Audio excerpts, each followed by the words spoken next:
Kasi nahirapan din konti si Chloe. Pero dahil in character siya, parang hindi niya na masyado napansin. Ikaw ba nahirapan ka? Since ikaw din naman yung, kumbaga nag-orca, kasi parang binigyan yata kayo ng leeway ng director na kung ano yung gusto niyong gawin, di ba, sa eksena. Hindi ka ba nahirapan? Dahil meron pa rin nanonood ng mga bangkero.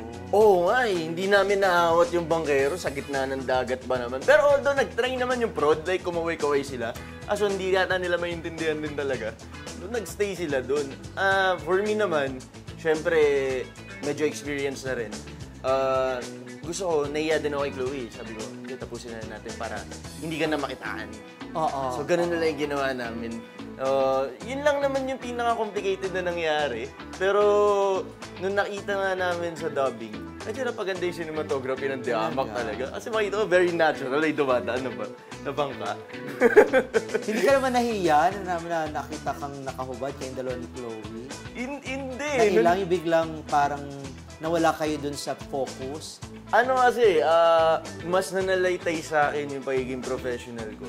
Iniisip ko na lang yung oras na binuhusan ng tao, mag-setup and everything. And of course, kalagitnaan na ng ano namin. Sa isip ko, tas game face on pa ako eh. So sabi ko, eto na. Tapusin natin to para wala nang ano.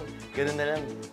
Iniisip ko rin naman si Chloe. Pero I was waiting for her at that time. Kung gusto niya mag-call ng timeout, walang problema kasi siya yung babae. Diba? So sabi ko, pag nag-timeout to, okay na sa akin.